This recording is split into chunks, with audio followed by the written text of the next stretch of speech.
Bonjour à toutes et tous. Merci pour votre présence ici et surtout merci à nos députés et représentants de partis d'intervenir aujourd'hui sur la question des politiques en matière de drogue. Donc on a le plaisir d'accueillir monsieur Ismaël Nuino qui représentera le parti Les Engagés. On a Marie-Christine Marguem qui va arriver incessamment sous peu et qui représente donc le MR. Madame la députée Claire Hugon pour Écolo. Madame la députée Ozen Özlem pour le Parti Socialiste. Et monsieur Julien Lemoine qui représente le parti Défi et qui remplace donc Sophie Rohny qui s'excuse mais qui est malade actuellement. On excuse aussi monsieur Nabil Boukili, donc député au PTB, qui nous a prévenu ce matin de son absence. Alors, donc un petit mot d'abord sur pourquoi on organise aujourd'hui un débat sur la politique en matière de drogue. Il faut savoir que le principe qui régit notre législation est un vieux principe qui date de 1921 et qui concernait à l'époque l'opium. Alors ce principe, il veut tout simplement l'interdiction de toute consommation, détention, vente, culture des produits psychotropes. Donc je vous rassure, avec une exception pour le tabac et l'alcool, qui sont quand même des substances soporifiques aussi. Et donc, vous l'aurez compris, notre législation en matière de drogue, elle vise la prohibition et la répression. Donc, les acteurs de terrain, en fait, constatent que cette législation, elle est quand même assez inopérante parce qu'on constate en fait une augmentation de la consommation des drogues, aussi une présence de plus en plus forte des drogues sur le marché. Et on constate aussi une marginalisation des consommateurs qui ont des pratiques de consommation risquées. Et on estime aussi que la loi va favoriser leur contact avec les milieux criminels. Car je vous le rappelle, tout non-respect de la loi va entraîner des sanctions pénales qui peuvent aller de simples amendes jusqu'à des peines de prison. Alors, donc, en partant de tous ces constats, plusieurs acteurs de terrain, ainsi que le CAL et de nombreux experts en matière des politiques de drogue, se sont réunis au sein d'un groupe de travail qui progressivement a construit une proposition de loi qui vise en fait à sortir les drogues du champ pénal pour les penser en fait dans une approche plutôt de santé publique qui vise la réduction des risques auprès des consommateurs. Alors je me tourne maintenant vers nos députés et représentants donc pour poser ma première question. Comment en fait vos partis appréhendent cette approche plutôt centrée sur la réduction des risques et axée sur la santé publique? Alors je propose de commencer avec Madame la députée Claire Hugon pour une première réponse. Merci beaucoup d'abord pour cette invitation sur un sujet qui est très important à mes yeux. Pour répondre d'abord en une phrase, Écolo s'inscrit tout à fait dans cette perspective de sortir la consommation de drogue du champ pénal. Pour nous, l'usage de drogue, les assuétudes, c'est effectivement une question de santé publique. Et donc, la réponse très courte, c'est ça. On l'a encore entendu cet automne, on a eu l'occasion d'avoir des auditions sur un texte porté par ma collègue ici présente, dont on va pouvoir parler plus tard, qui concerne la création d'un marché réglementé du cannabis. Donc on a eu des auditions, et une fois encore, on constate qu'en fait tout le monde se rejoint, que ce soit les scientifiques, les représentants du secteur de la santé, les acteurs de terrain, pour nous dire que en fait, la politique répressive qui est menée actuellement en Belgique, qui est la politique qui est menée en accord avec la loi de 1921, est une échec à beaucoup de niveaux. C'est un échec d'abord de la politique répressive elle-même, dans le sens où elle n'atteint absolument pas, même si on était d'accord avec les buts poursuivis, ça n'atteint pas ce but, dans le sens où en fait on ne remarque pas une diminution de la consommation, une diminution du trafic, donc ça ne fonctionne pas. C'est délétère bien sûr pour la santé, puisque dans une telle politique, la santé n'est pas au premier plan. On risque de discriminer les utilisateurs les plus précaires qui utilisent en rue, par exemple. C'est très très coûteux pour les finances publiques, pour une politique donc, qui ne fonctionne pas. Ça fait déborder les prisons. Il y a 15 jours, on était ici pour un débat sur les prisons. On a beaucoup parlé de surpopulation carcérale. Et quand on regarde les statistiques pénales qui sont publiées par le Conseil de l'Europe, les dernières sont sorties ici, je pense, en juin ou juillet, et montrent que en fait, 51% des personnes qui sont aujourd'hui incarcérées en Belgique le sont pour des infractions à la loi sur les drogues. Et donc, quand on ne peut pas omettre cette donnée, quand on essaye de travailler sur la surpopulation, donc, en effet, ce qu'il faut, à nos yeux, je rejoins tout à fait le CAL sur ce sujet et les associations nombreuses à plaider en ce sens, c'est réorienter massivement les moyens vers la prévention, vers la réduction des risques. Et donc, nous plaidons en effet pour une prise en charge sanitaire des usagers de drogue. Nous voulons par exemple perpétuer et généraliser le dispositif des salles de consommation à moindre risque. J'ai eu l'occasion cet été de visiter la salle de Bruxelles, donc, qui s'appelle Gate, et c'est très impressionnant en fait, cette approche nuancée, intelligente, non jugeante. Je pense que c'est vraiment là-dedans qu'il faut investir, et c'est ceci que nous préconisons. Les services d'accompagnement, évidemment, doivent bénéficier des moyens nécessaires. Donc, pour terminer... Oui, peut-être pour remettre aussi en contexte, vous l'avez fait un petit peu, la raison pour laquelle aujourd'hui on a cette attitude par rapport à des drogues illicites et d'autres drogues qui sont totalement légales, ça doit vraiment être remis en question aujourd'hui.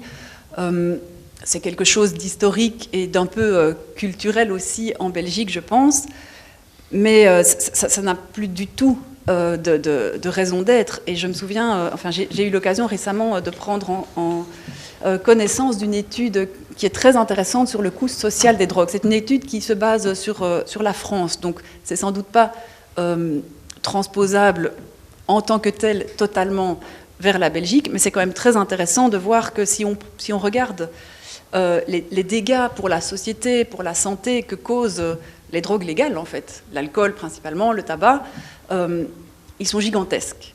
Et il y a des tableaux qui sont vraiment intéressants parce qu'ils montrent tous les coûts qui sont très très importants pour les drogues légales et beaucoup moins pour les drogues illicites en termes d'impact négatif pour la société. Et la seule colonne où les chiffres sont énormes pour les drogues illicites, c'est la répression. Et donc il y a un investissement quelque part inversement proportionnel dans la répression, alors que ce sont des comportements qui sont aujourd'hui moins délétères pour la santé. Donc voilà, ce que nous prônons, c'est bien sûr pas de dire qu'il n'y a pas d'effet négatif à la consommation de drogue telle qu'elle soit, mais c'est vraiment d'aller au plus près des consommateurs, c'est de travailler avec les usagers de drogue là où ils sont prêts à travailler. Donc tous les principes de la réduction des risques, on y adhère vraiment. Et voilà, je pense que pour une première réponse, je peux peut-être m'arrêter là. Un grand merci pour cette explication. Alors, je vais maintenant passer la parole à Monsieur Julien Lemoine pour une réponse. Écoutez, pas sur tout, mais de ce point de vue-là, sur ce sujet-là, je reçois presque entièrement les propos tenus par ma collègue Hugon. D'abord parce que la législation de 1921, vous l'avez dit, est totalement obsolète parce qu'elle ne correspond plus du tout aux réalités sociales actuelles et qu'une peine pénale ne vient pas résoudre assurément la souffrance des toxicomanes et qu'elle est éminemment insuffisante pour réprimer de manière correcte les infractions liées à la consommation, à la production de produits psychotropes. Alors, elle rend aussi cette criminalisation dangereuse, la consommation de drogue, avec l'apparition de plus en plus fréquente, inévitablement, de produits dérivés, qu'on appelle coupés, dans les matières consommées, qui sont inévitablement aussi néfastes pour la santé publique, et donc dans une perspective de réduction des risques et de l'impact des coûts de la santé publique, eh bien, une décriminalisation de la consommation et de la production est nécessaire. Aussi parce que c'est contre-productif et que ça pousse beaucoup de consommateurs à se cacher par phénomène de honte et aussi parce qu'on est dans l'illégalité. Et donc la détection, la prise en charge de ces personnes est beaucoup plus difficile par les infrastructures publiques. Même avec l'interdiction, il y a énormément de consommateurs. On voit que l'interdiction ne porte pas ses fruits parce qu'elle est en perpétuelle augmentation aujourd'hui. Et donc, elle aggrave en même temps, Claire l'a dit, la surpopulation carcérale qui a augmenté de manière significative ces dernières années. Et des études ont prouvé que plus d'un tiers des détenus sont encore condamnés à des peines de prison pour des infractions à la loi de 1921. Aussi parce que cette criminalisation, en fait, augmente la rentabilité d'un certain nombre de producteurs de drogue, avec une intensification du commerce éminemment accrue, et que ces commerces appartiennent, on le sait, principalement à des réseaux qui sont criminels ou mafieux. Et donc, oui, on a une approche chez les filles qui est plutôt pragmatique et qui est fondée sur la prise en charge médicale de ces personnes, parce que la personne qui consomme est avant tout un patient avant d'être un criminel, et donc il faut jouer sur la prévention. Par contre, on plaide aussi pour une politique intégrée, donc avec un mix public et privé qui agit non seulement sur la demande, et donc sur les consommateurs, mais également sur l'offre. Une approche intéressante qui apparaît dans les études et que l'on soutient, c'est qu'il y a une dimension éminemment sociale dans la lutte contre la drogue. Parce qu'il y a, toutes les études le prouvent, une corrélation entre le milieu social et la consommation et le niveau de consommation de drogue. Et donc, il y a des probabilités plus grandes de tomber dans la consommation de drogue lorsque l'on se trouve dans certains milieux sociaux. Et donc, il faut mettre à ce sujet tout un nombre une place accrue des trajets de soins qui mettent en place une approche multidisciplinaire contre les drogues et contre les violences qui y sont liées et qui permettent d'agir également sur le plan social pour s'extirper d'un environnement qui serait propice à la dépendance et à les addictions. Il est donc très important de notre partie de ne pas oublier la condition sociale et de jouer là-dessus et d'avoir réellement des publics cibles sur lesquels on puisse plus travailler pour lutter contre la consommation accrue. Mais les experts nous rejoignent en fait. Donc c'est ce qu'on disait au début, que ce soit le secteur politique, les experts, beaucoup de décideurs, eh bien tout le monde se rejoint sur le fait que c'est le moment de changer la législation, parce qu'elle n'est plus du tout adaptée. Et les experts parlent souvent du cannabis, qui est une drogue, on va dire, facile à se fournir et qui est assez répandue, pour dire qu'il faut décriminaliser la consommation et la production de cannabis et l'encadrer d'une autre façon légalement. Mais le cannabis, en fait, n'est qu'une petite partie de ce sujet, et donc il faudrait que cette approche de décriminalisation soit beaucoup plus élargie. Et donc je reviendrai ensuite à la troisième question, je vais m'arrêter ici, en ce qui concerne plus la production, la distribution et la violence qui est liée inévitablement à ce genre de consommation et de milieu. Voilà. Je vous remercie. Vous pouvez passer la parole à votre collègue, Madame Ozen Özlem. Eh bien, tout d'abord, je vous remercie pour votre invitation. Évidemment, je suis heureuse d'être ici afin de discuter, d'échanger sur cette problématique qui n'est pas nouvelle non plus. Alors, ma collègue a précisé que j'étais auteur de la proposition sur la réglementation du cannabis, mais il faut rendre à César ce qui appartient à César, c'est-à-dire que cette proposition avait déjà été déposée sous la précédente législature. Elle avait été redéposée par mon collègue Elio Di Rupo à l'époque. Et en fait, elle n'avait obtenu le soutien d'aucun partenaire de la Vivaldi actuelle. Donc, c'est pas un sujet qui est nouveau. On en discute de la même manière qu'on peut discuter aussi des problématiques liées à la prison.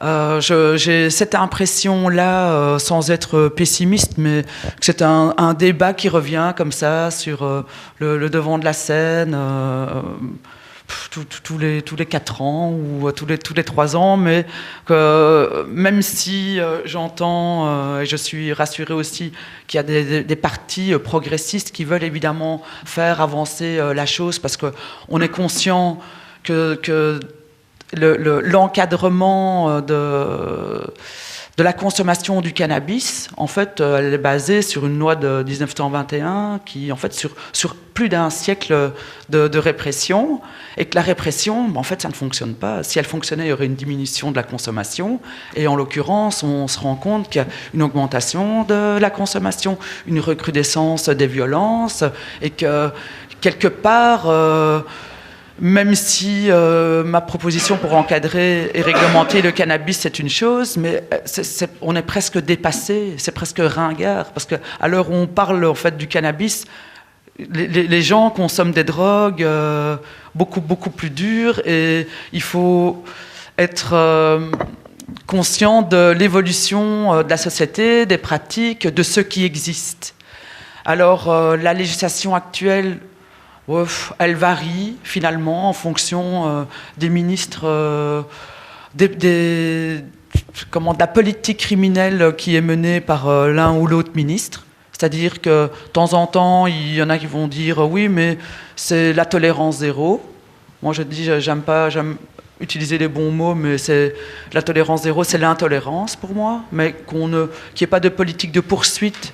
En fait, quand je discute avec des jeunes, ils me disent « Ah mais non, mais le cannabis, c'est autorisé, on peut le fumer. » Non, c'est toujours interdit, tu peux être poursuivi, il y a des conséquences et des sanctions qui peuvent en découler. Mais malheureusement, il y a une insécurité juridique. Et donc cette insécurité juridique, elle est aussi due au fait qu'il y a, en fonction des politiques criminelles menées tous les 4 ou 5 ans, en fonction du ministre qui est en place, eh bien, on poursuit, parfois on ne poursuit pas. On poursuit lorsque la consommation est problématique. Mais finalement, c'est quoi une consommation problématique? Est-ce que c'est juste lié au fait de trouver la personne avec 2 grammes, ou est-ce que c'est lié au fait que la personne n'ait pas de travail, par exemple? Ce qui ne veut pas, pour moi, dire qu'elle est problématique, mais dans une autre vie, j'ai été avocate et j'ai été amenée un jour à défendre une personne qui était bibliothécaire. Et en fait, c'était deux profils plus ou moins pareils, de personnes qui consommaient. Et pour une personne a été condamnée parce qu'on estimait que sa consommation est très problématique parce que la personne était sans travail. Et la personne qui était bibliothécaire, sa consommation n'a pas été considérée comme problématique parce qu'elle avait un travail. Donc je me dis, finalement, sur quoi est-ce que se base cette interprétation ? Il n'y a pas de critères objectifs qui permettent de poursuivre dans un cas ou dans l'autre. Et je trouve qu'en plus de ne pas répondre à un phénomène de société qui existe et qu'il faut prendre à bras-le-corps pour arriver à une réglementation qui soit claire, objective pour tout le monde. Et évidemment, avec mon parti, on a une vision, comme la majorité des personnes autour de la table ici, une vision progressiste qui souhaite vraiment ne plus fermer les yeux ou avoir une vision hypocrite finalement de la chose, c'est-à-dire faire sortir cette consommation du champ pénal, ne plus stigmatiser les consommateurs, encadrer, prévenir, soigner et permettre justement à des personnes qui sont parfois dans le désarroi. Combien de fois j'ai entendu des parents dire « Oui, mais moi je suis inquiète, mon fils se drogue, je ne sais plus quoi faire ». En plus, ça pousse certaines personnes à se retrouver complètement isolées dans leur consommation. C'est-à-dire que c'est interdit, on pointe du doigt. Donc les gens continuent à consommer chez eux, à l'abri. Parfois, ils sont coupés en fait du monde social. Et je pense que c'est une problématique en cascade qui n'aide pas à une prise en charge, à une bonne information, une réglementation qui est claire et qui va permettre aussi de diminuer toute la violence qui est autour de la vente de produits stupéfiants, qui va aussi permettre aux personnes qui souhaitent consommer de pouvoir le faire en allant dans des endroits sûrs, avec un produit qui est sûr et sécurisé, et avec vraiment l'accent qui sera mis sur la santé publique, sur la prévention. Et voilà, je pense que je n'apprends rien de nouveau ici, et je partage évidemment les positions qui viennent d'être données. Je suis contente aussi de voir Marie-Christine. Bonjour.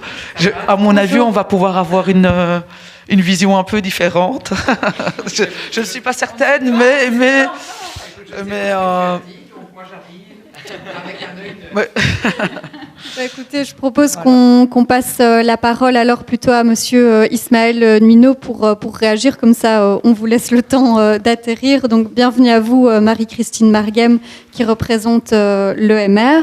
Donc oui, en fait, pour résumer, on en était à notre première question qui était de savoir comment vos partis se positionnent par rapport à la proposition du CAL qui est de sortir les drogues du champ pénal pour privilégier une approche centrée sur la santé publique et surtout la réduction des risques auprès des consommateurs. Alors, je laisse Monsieur Nuino réagir à ce qui vient d'être dit. Oui, merci. Bonjour à toutes et à tous. Je ne vais pas vous faire l'affront de répéter tout ce qui a été dit sur la raison pour laquelle cette législation de prohibition de la drogue est obsolète. Donc ça, on est parfaitement en accord avec ça. Et donc, on est en accord, et je vais essayer d'être assez concret dans nos positions pour que vous puissiez y lire assez clair. On est pour la légalisation du cannabis, de la consommation, de la production et de la vente, production et vente étatique. Donc on est pour ça, pour les mêmes raisons. Aujourd'hui, le fait de criminaliser une consommation qui est en fait une addiction, et donc en fait un problème de santé publique, ne permet pas d'adresser le problème. Et donc, et ça a été mentionné aussi, le fait de faire une différenciation entre une addiction à l'alcool, au tabac et au cannabis, en fait, n'a aucun sens, in fine. Et donc nous, ce qu'on veut, c'est absolument donc pouvoir légaliser cette partie-là, donc le cannabis, production, consommation et vente, en mettant un gros focus, et c'est là que je vais essayer d'ajouter quelque chose, sur la prévention. La prévention, on en a peu parlé, c'est quand même le sujet majeur, pas que sur la consommation des drogues, mais sur les questions de santé publique de manière globale. La prévention, aujourd'hui, elle part en pauvre des politiques de santé publique. On y investit très peu, alors qu'en fait, investir dans la prévention en matière de santé publique, c'est, en fait, quand on investit 1 euro, on en récupère au moins 4, en fait. Et donc, il faut vraiment, à cet endroit-là, qu'on puisse récupérer l'argent qu'on utilise pour lutter contre la criminalité, parfois aussi aider ceux qui sont en addiction, pour investir dans la prévention et aujourd'hui permettre à ceux qui sont tombés dans une addiction de se faire soigner, parce que c'est là que c'est absolument important, c'est d'arrêter de stigmatiser une personne pour une addiction qu'elle a, alors que cette addiction, physiologiquement, elle en est dépendante, elle en est la victime en fait. Et donc là vraiment, on avait organisé, donc je suis le président des jeunes, on avait organisé avec les jeunes une conférence sur les drogues, où on avait un spécialiste de la matière, donc qui n'était ni médecin ni rien, mais qui était vraiment toxicologue, qui nous disait parler de drogue dure, drogue douce, ça veut rien dire. Une drogue en fait c'est quelque chose, il y a des effets qui sont différents en fonction des drogues, on est d'accord, mais dont vous êtes dépendant après un certain nombre de consommations, et dont votre corps a besoin parce qu'il vous le réclame. C'est pas vous qui prenez la décision de vous mettre dans un acte délictuel quand vous consommez un corps. Et donc là, presque, j'ai envie de dire qu'il y a un enjeu juridique derrière, c'est que quand on commet un délit en droit pénal, il faut qu'il y ait un élément moral. Et on pourrait presque se poser la question de se demander si en fait il y a un élément moral quand on est victime du fait qu'on a besoin de se droguer. C'est un élément de réflexion plus large, mais donc on est pour l'allégation. Et donc sur les autres drogues, parce que je ne sais pas si on a fait la différenciation pour l'instant, mais donc sur les autres drogues, on est pour la dépénalisation de toute la consommation de toutes les autres drogues, consommation. Et on veut continuer quand même par contre à criminaliser la vente et la production, donc pour lutter contre les trafics. Mais donc toutes les autres consommations de drogue, pour nous, en fait, répondent à la même logique, qui est celle de santé publique, de lutte contre les addictions, et donc on est pour ça. Je regarde un petit peu mes petites notes.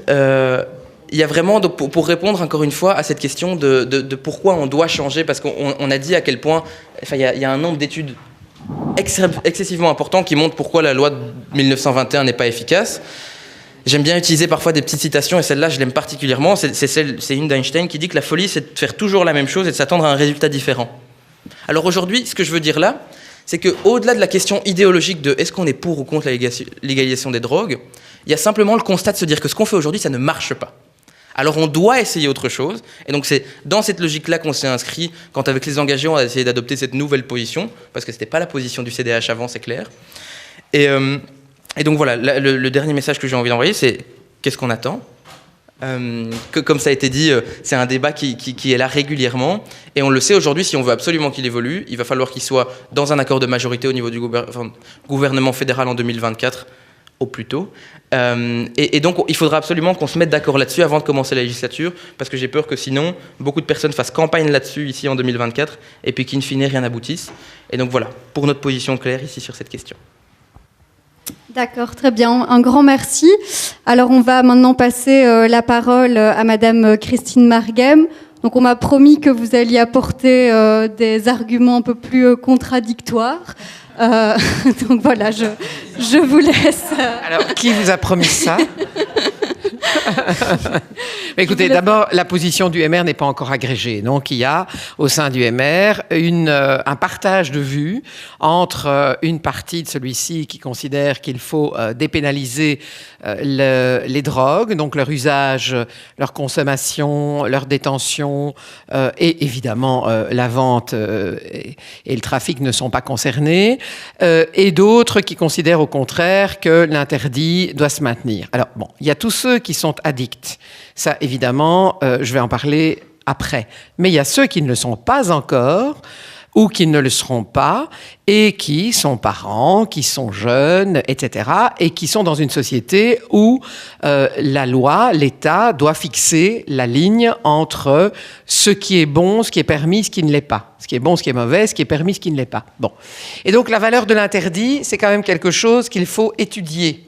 Parce que tous les jeunes ne se droguent pas, heureusement. Tous les adultes ne se droguent pas non plus, heureusement. Et il y en a malheureusement qui sont tombés dans l'addiction. Et ça, effectivement, la loi pénale me semble, pour l'instant, depuis qu'elle existe, un peu inadaptée. Et elle devrait plus se tourner vers des chemins qui sont liés à la prévention et qui sont liés aux soins et à la thérapie. C'est très difficile, de toute façon, de faire sortir quelqu'un d'une addiction, surtout quand elle est de longue haleine, qu'elle est profonde et qu'elle existe dans le chef d'un individu qui côtoie en plus d'autres individus qui sont dans la même situation. On a fait des expériences pilotes, je viens de Tournai, on a fait des expériences pilotes à Tournai il y a très très longtemps. Mon père était pharmacien et donc c'est lui qui, avec les expériences à la méthadone, donnait aux patients donc, qui venaient avec une ordonnance la cuillère de méthadone donc, à ces patients régulièrement. C'est une époque. Aujourd'hui, on a d'autres moyens. Mais pour vous montrer que probablement, pour soigner une addiction dont on n'est pas sûr de pouvoir faire sortir la personne, parce qu'il y a beaucoup de sa volonté à elle qui joue dans le processus, on a besoin d'un encadrement qui est un encadrement très vaste et qui n'a jamais été mis au point et étudié. Alors, au fond, quand la justice, dans l'état actuel de la loi, est face à quelqu'un qui consomme des drogues douces, dites douces ou dures, pour moi, il n'y a pas de différence, hein, c'est de la drogue, qu'elle soit douce ou dure, c'est de toute façon quelque chose de dangereux et de mauvais pour la santé. Il y a donc, nous avons voté ça, hein, il y a la possibilité pour le magistrat de faire en sorte qu'il renvoie l'affaire à plus tard, qu'il deal, entre guillemets, si je peux me permettre cette expression, osée avec le prévenu, qu'il se soigne et qu'il trouve une thérapie qui lui est adaptée. et avec à la clé, évidemment, une possibilité donc, de ne pas prononcer la condamnation qui est liée à l'infraction. Donc ce sont des expériences qui ont commencé en Flandre et qui, parce qu'elles ont été amenées sur le tapis du Parlement par le ministre de la Justice, vont pouvoir se généraliser. Ça, c'est une très très bonne chose et il faut pouvoir y penser. Alors, il y a les salles de consommation aussi, où là, l'État peut effectivement être présent en vérifiant la qualité des produits, mais je crois qu'il ne faut pas aller plus loin. Il faut quand même que l'État reste dans son rôle. Dire ou faire le pas plus loin qui consisterait à dire que c'est l'État qui va produire et qui va commercialiser la substance, là, je trouve que c'est contraire à l'esprit de l'État. L'État intervient dans l'intérêt général, c'est la puissance publique, c'est lui qui est le gardien de la santé publique. On l'a vu durant la crise sanitaire, avec des heurts, des malheurs, mais avec aussi de bonnes choses. Il y a quand même pas mal de personnes qui, sans ça, sans les décisions prises par l'État, auraient malheureusement péri. Et donc, je pense que l'État, dans son organisation, dans sa puissance régalienne, doit rester du côté de ce qui est fixé comme étant la limite entre ce qui est permis et ce qui n'est pas permis, et pas entrer dans un jeu commercial qui consisterait à produire et à commercialiser la drogue. Donc, surveiller la qualité des produits dans les salles de shoot, ça certainement, et à essayer de faire évoluer le processus légal pour le faire correspondre à l'exigence de la prévention et de la thérapie qui encadrent ceux qui malheureusement sont addicts. D'accord, très bien. C'est mon point de vue. Hein. Je vous remercie. Alors, avant de passer à la deuxième question, je propose qu'on se tourne peut-être vers le public afin de savoir s'il y a des questions, des réactions par rapport à ce qui a été dit. Donc, je vais vous emprunter un micro. Ah, merci. Voilà, bonjour. J'ai une question. Il se fait que j'ai un beau-frère qui est magistrat et qui tient un petit peu le même propos que je viens d'entendre chez Mme Mérienne, de ne pas faire de différence entre les drogues dures et les drogues, plus légères. Alors, je ne comprends pas, moi, pourquoi on ne fait pas cette différence ou pourquoi certains ne veulent pas faire cette différence. Moi, je veux bien répondre.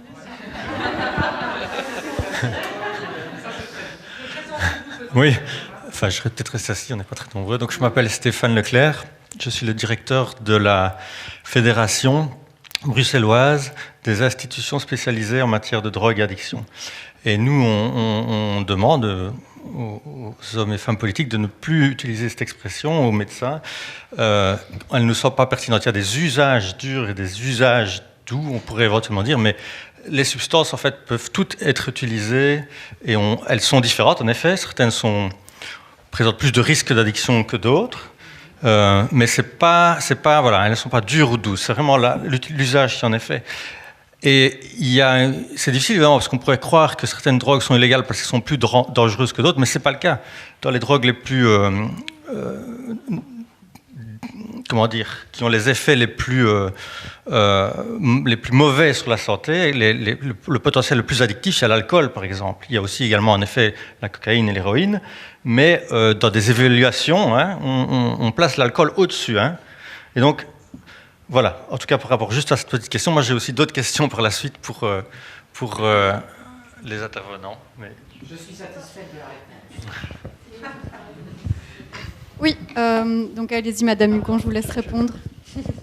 Mais je veux juste ajouter, parce que je suis entièrement d'accord avec ce qui vient d'être répondu, et je voulais surenchérir dans le sens où, dans les auditions dont j'ai parlé au début, la police judiciaire nous a tenu exactement le même discours, en réalité, de dire drogue douce, drogue dure, ça n'a pas de sens, c'est la consommation qui est douce ou dure. Et donc la police judiciaire pense la même chose également. Donc d'autres questions, réactions des députés ? Moi, je voudrais poser une question par rapport à ce qu'on appelle les drogues récréatives, parce qu'il y a évidemment un usage de drogue qui a un impact sur la justice avec les détenus, etc. Mais on sait aussi que dans la population, il y a énormément de personnes qui consomment toutes sortes de drogues, hein, pas seulement le cannabis, la kétamine, enfin des médicaments, etc. Et donc peut-être la question qui nous intéresse, nous, en tant que laïcs, au-delà de la pénalisation ou d'une forme de prévention, parce qu'on dit que toutes les drogues sont mauvaises, c'est à quoi ça correspond? Pourquoi les personnes prennent des substances? Qu'est-ce qui fait qu'elles vont trop loin? Tout le monde n'est pas égal devant l'addiction, en fonction de son métabolisme.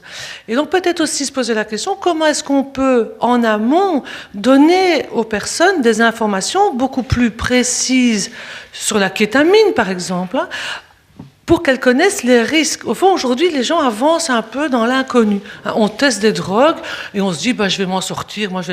Alors qu'on pourrait, je pense, faire vraiment un travail dès l'école secondaire pour dire, voilà, il existe toutes sortes de drogues, voici quels sont les effets. Et je me demande si là, on n'a pas un peu ce même réflexe de dire, oui, mais si on va en parler, on va les inciter à le prendre. Et donc là, la question du libre arbitre, le libre examen, à partir d'une information qui est complète, précise et qui ne fait pas place à des coins aveugles dans lesquels on ne veut pas finalement mettre un peu. Vous avez tout à fait raison. Donc, sans évidemment intervenir et m'imposer dans le discours par rapport à mes collègues. Je vais aller vite. Mais non, mais je dis simplement que l'habitude que j'ai eue familialement d'avoir un père pharmacien a attiré mon attention très tôt sur ces questions. Et donc, vous avez tout à fait raison. Je crois qu'il n'y a pas assez d'explications, d'informations. On voit ça et là des articles. J'ai encore vu dernièrement dans un hebdomadaire belge tout un article de 4 pages sur l'addiction aux médicaments, donc les tranquillisants, etc., où on voit des jeunes et des moins jeunes, donc ça touche tous les âges et toutes les catégories sociales et socio-professionnelles qui ont des facilités pour obtenir des médicaments et qui finalement en abusent petit à petit, de manière insidieuse ou insensible, qu'on ne voit pas tout de suite et se retrouve après dans une addiction extrêmement difficile à déraciner, ce qui cause évidemment énormément de troubles dans la vie. Donc, il y a une perte de contact avec la société, le parcours scolaire en est affecté, le parcours professionnel également. Donc, vous avez 1000 fois raison, il faudrait informer sur toutes ces questions. Et évidemment, la famille et le médecin de famille sont à la base aussi des possibilités d'information, et donc devraient être les relais privilégiés de ce type d'information. Mais voilà. Si je peux me permettre... En fait, Monsieur Nuino levait la main. Je suis trop sage, ça doit être ça. Voilà, promis, après je vous passe la parole. Mais donc très rapidement, il y a effectivement moi je ciblerais 2 axes très concrètement. Le premier, c'est la prévention, comme je l'ai dit, et ça passe par la légalisation, parce qu'en fait, à partir du moment où c'est interdit, c'est tabou.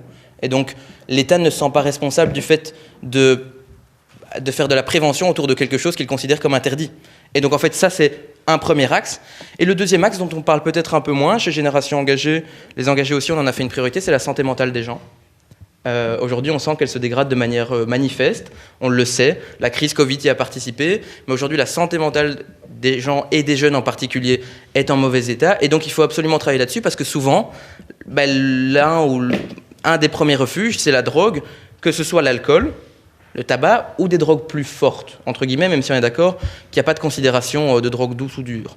Mais donc là, vraiment, 2 axes majeurs, la prévention, que ce soit au travers du médecin de famille, de l'école, parce qu'effectivement, il faut passer par là pour en discuter, en parler, que ça ne soit pas un tabou, en fait. C'est ça qui est vraiment important. Et finalement, donc, le travail sur la santé mentale, qui est un travail beaucoup plus large et transversal, mais à mon avis, qui est quand même à la base de pas mal de problèmes d'addiction, que ce soit de médicaments, d'alcool ou de drogue parfois. Merci. Donc, oui, je vous voyais... Mais pour ne pas répéter ce que M. Nuno a dit, sa première partie de commentaires, je me les approprie, en fait, que je partage tout à fait son point de vue. Par contre, sur la possibilité de discuter, en fait, de ne plus avoir d'appréhension pour en parler, j'ai l'impression...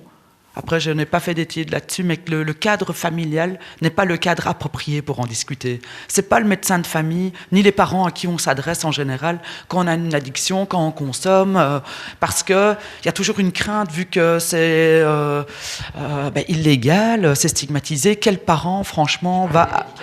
Oui, mais les médicaments ou autres, en fait. C'est... Les médicaments, je pense aussi que les gens qui consomment des médicaments, qui savent qu'ils ont une consommation problématique de médicaments, ils vont rarement aller trouver le parent en disant tiens, ouais.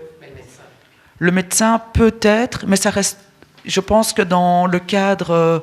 à l'école, il y avait des centres de PMS à l'époque, je ne sais pas si ça existe toujours. Je pense que ça, ce sont des cadres où, en tout cas, on peut quand même aller trouver des personnes qui sont habituées à discuter avec des jeunes et peut-être trouver autre chose entre la maison et l'école où on peut, sans arrière-pensée et sans crainte aucune, pouvoir s'adresser à quelqu'un qui ne va pas juger.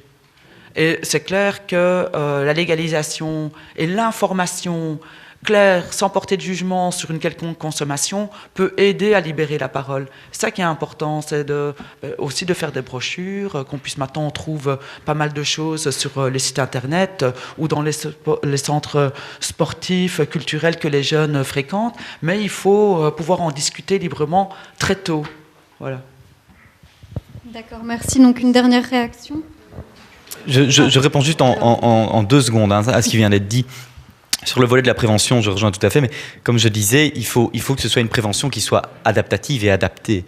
C'est-à-dire que, comme je le disais dans mon intervention avant, il y a certains milieux sociaux qui favorisent la consommation de drogue parce que les études démontrent que ça fait oublier sa condition, et donc il faut éminemment cibler cette prévention. Mais je pense aussi, et ça c'est un volet plus général, que l'école a tout son rôle à jouer là-dedans.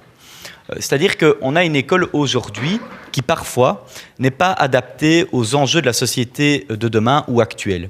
On parle ici d'addiction à la drogue, on pourrait parler d'addiction aux réseaux sociaux, au téléphone. Et donc on a des jeunes qui sont avec du matériel face à eux, que ce soit de la drogue, que ce soit des réseaux, qui sont addicts à ça et qui ont le matériel devant eux, qui ne savent pas vraiment l'utiliser, qui ne savent pas finalement, on ne leur a jamais parlé de ces sujets, qui sont tabous. Et donc l'école, et c'est pour ça qu'on veut un cours d'éducation citoyenne obligatoire, doit s'adapter aux enjeux de demain et oui, parler des problèmes liés à l'addiction et à la drogue à nos jeunes pour éviter qu'ils tombent dedans. Et l'école ne doit pas, évidemment, remplacer le parent dans son rôle éducationnel, mais doit, sur tout un certain nombre d'enjeux de notre société qui sont avérés, avoir son rôle à jouer dans la prévention de nos jeunes. Voilà. D'accord, je vais juste laisser monsieur poser une question. C'était sur la question d'un. Oui, d'accord. Monsieur. Merci. Oui, je vais juste réagir en quelques secondes à l'instar de mes collègues pour dire que je pense que c'est une question très pertinente et je crois aussi, moi, à l'instar de plusieurs collègues, que le milieu scolaire est un bon endroit pour aborder ces questions-là, de la même façon qu'on a été très fortement derrière l'installation de l'EVRAS à l'école. Je pense que ça participe de la même éducation, d'être capable à l'école d'avoir une approche sans tabou, qui part de ce que les personnes et les jeunes qui sont concernés vivent à ce moment-là, et sans faire de distinction justement entre les drogues. On peut, bien sûr, il faut informer du cadre légal, mais je veux dire que si c'est dans une perspective de prévention, on doit aborder les drogues pour leurs effets et non pas pour les conséquences légales qu'on va subir ou pas. Donc, tabac, alcool, drogue récréative, toutes les sortes de drogues, qu'elles soient licites ou pas. Et je pense en effet que le milieu scolaire est très important pour ça. D'accord, merci. Donc, je vous rappelle que j'ai des questions aussi encore à poser, mais allez-y, monsieur. Alors moi, c'est pas vraiment une question. Je m'appelle Bruno Valkeners. Je travaille pour l'ASBL Transit, qui travaille avec des populations précarisées dans des usages très compulsifs de drogue. Donc, je dirais le pire scénario de l'usage de drogue. C'est pour ma situation actuelle. Par ailleurs, ça fait 25 ans que je travaille sur ces questions politiques drogue, réflexion sur des alternatives possibles à la prohibition, etc. Ce que je voudrais relever dans le débat, je suis assez d'accord avec tout ce qui est dit, mais par rapport au rôle de l'État, j'ai pas tout à fait la même vision, parce qu'il y a quelque chose qu'on n'a pas encore beaucoup évoqué ici, c'est l'élément de contexte. Quand on veut étudier les effets d'une drogue sur un individu ou sur une collectivité, il faut tenir compte de cet individu ou de la collectivité, ainsi que du contexte. Dans le contexte, on entend tout ce qui englobe les déterminants de la santé, y compris la politique, le milieu socio-culturel, un tas d'éléments, et y compris l'endroit où est prise la drogue et les conditions dans lesquelles sont prises la drogue. Moi, j'ai une interprétation du rôle de l'État qui diffère un peu de celle que j'ai entendue, dans la mesure où, certes, l'État est garant de la santé publique, mais aujourd'hui, on est dans une situation de contexte qui est dramatique. C'est-à-dire que, très clairement, l'échec cuisant de la prohibition, il est criant. C'est-à-dire que cette politique qui est en œuvre depuis une 50aine d'années, à travers notamment des interprétations des conventions internationales, on pourra peut-être y revenir, impose en fait pas une prohibition totale. C'est-à-dire que le commerce des drogues est déjà régulé. Il est régulé, Madame Marguenne l'a évoqué, notamment parce qu'on en a besoin pour la médecine, et les médicaments ne sont rien d'autre que des drogues, mais des drogues contrôlées par l'État. Et une partie de ce qui est prohibé, c'est ce qu'on a considéré comme de l'automédication ou les drogues pour le plaisir. Or, aujourd'hui, on constate que la loi pénale n'a aucun impact sur la diminution de la consommation. Elle est en pleine expansion et qui plus est, elle crée des effets délétères. Donc le rôle de l'État, à mon avis, ici, il est une urgence, un peu comme avec le Covid. On ne peut plus que se poser des questions idéologiques.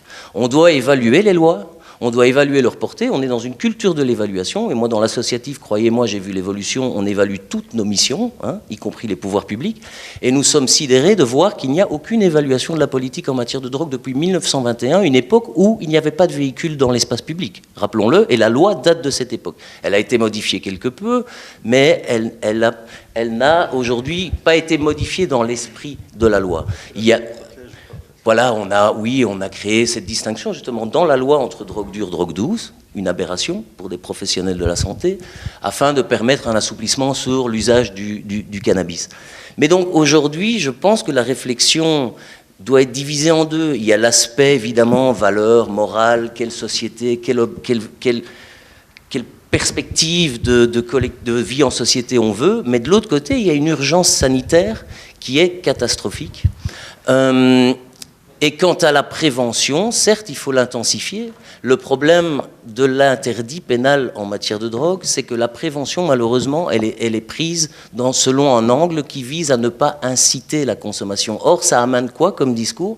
Ça amène essentiellement un discours axé sur la peur et le fait qu'il faut absolument dissuader les gens de consommer des drogues. Et dans la pratique, quand on va dans les écoles faire de la prévention sur des individus qui ont 13-14 ans, dont on sait qu'ils ont parfois déjà débuté l'usage du cannabis, et c'est dramatique, à la fin de l'école primaire, le discours sur la peur ne fonctionne absolument pas, parce qu'ils ne sont pas encore dans un comportement toxicomaniaque. Donc ça ne percole pas, et donc ça n'a aucun impact, voire il est considéré comme illégitime par ces populations. Donc ça mériterait qu'on étudie l'impact des politiques drogue dans différents aspects, à la fois sur le plan de la criminalisation, des effets de santé, mais aussi sur quel impact ça a de manière indirecte sur les politiques de prévention, sur les politiques de soins. Je donnerai un simple exemple, on parle des salles de consommation à moindre risque. 20 ans il a fallu au secteur de plaidoyer pour qu'un dispositif avéré scientifiquement comme efficace s'impose en Belgique, avec la volonté de certains politiques qui ont pris des risques pour le défendre, pour qu'enfin ça arrive au Parlement, qu'une modification de loi ait lieu, je le rappelle, en mars 2022. Alors qu'on a des milliers de pages de documents qui prouvent scientifiquement l'efficacité de ces dispositifs. Et donc, en fait, aujourd'hui, nous sommes face à une loi pénale qui contrevient à la vérité scientifique, et j'irai plus loin. L'ONU recommande aux États d'envisager des alternatives à la criminalisation comme étant une politique de lutte contre les discriminations d'accès aux soins. Et donc quand l'ONU, qui n'est pas l'organe le plus progressiste sur la question, recommande aux États d'envisager des nouvelles pistes, je pense que l'État belge a une responsabilité de s'aligner sur ces recommandations et à tout le moins d'envisager une évaluation au sein d'un Parlement avec des comités d'experts. Ça peut durer 4 ans, peu importe. Il faut du temps, ce n'est pas un changement facile. Eh bien tout cela, ça faisait l'objet d'une campagne de Unhappy Birthday qui était notamment organisée avec les partenaires de la fédération, la FEDA. Ça n'a absolument rien donné. Et aujourd'hui, moi je suis beaucoup interpellé sur la situation du crack. Et on focalise toujours sur le produit et on fait absence totale du contexte, de l'augmentation de la précarité qui crée les conditions d'un usage compulsif de drogue parce que les personnes qui sont en rue y voient une médication, un moyen de s'en sortir. Et donc voilà, je pense qu'on ne peut plus simplement repousser le débat sur des questions idéologiques. Je peux poser une question à monsieur? Oui, donc monsieur Lemoine voulait réagir, s'il n'y a pas de bagarre entre vous.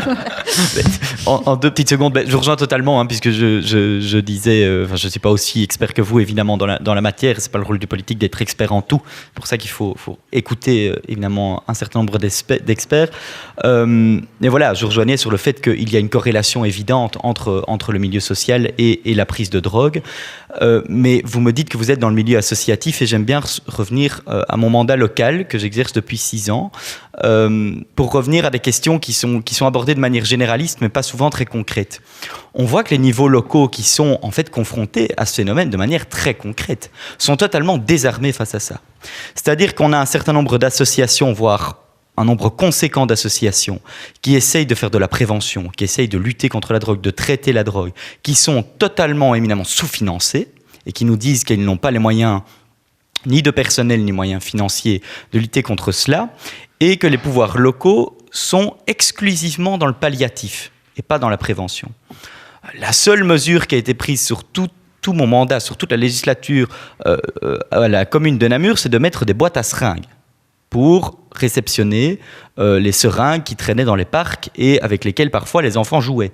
Bon, moi je disais c'est bien, mais c'est plus un problème alors de propreté de santé publique, mais sauf que vous ne traitez pas le problème à la base, et que la semaine avant d'avoir pris cette mesure, on visitait 2 ASBL qui nous disaient ce qu'il nous faut, c'est pas des boîtes à seringues, ce qu'il nous faut, c'est au moins 2 personnes détachées du milieu public pour venir nous aider sur le terrain, avec des médecins, à faire de la prévention dans des milieux sociaux précarisés. Et donc, si ça doit passer par l'école, ça doit aussi passer évidemment par le secteur associatif et par les pouvoirs locaux qui sont confrontés directement à la question, comme c'est le cas dans un bon nombre de sujets, où la législation et les moyens mis en place, concrètement, c'était le cas avec le Covid, c'est le cas dans beaucoup de sujets, sont totalement déconnectés des envies et des ambitions que l'on a. Et donc, on peut avoir des ambitions théoriques, c'est ce qu'on essaye de dire ici, mais il va falloir pratiquement les mettre en place et dégager les budgets nécessaires pour que les pouvoirs locaux, la police, la justice, mais on en parlera après, puissent réaliser ce qu'on souhaite légalement mettre en place. Voilà. D'accord, merci. Donc oui, Madame Özlem, pour la question que vous vouliez poser. Oui, c'est parce qu'on est proche comme ça, c'est un débat plus interactif. Je trouve que c'est assez sympa. Mais par rapport à ce que vous avez dit, évidemment, je partage votre point de vue, Monsieur Valkeners. Mais je me posais une autre question par rapport à cette précarité. Vous dites que la précarité augmente la consommation compulsive de drogue, mais est-ce que finalement, tous les milieux sociaux consomment, enfin, je pars de ce principe-là, mais est-ce qu'ils ne consomment pas des produits différents, qui ont un coût différent? Ça, c'est la première chose. Et par rapport à la consommation des jeunes, est-ce qu'il y a une différence entre la consommation de cannabis et la consommation problématique ou non d'alcool? Parce qu'il y a des phénomènes de plus en plus fréquents de jeunes qui boivent pour... je ne sais plus comment ça s'appelle ce phénomène. Le beach, c'est ça.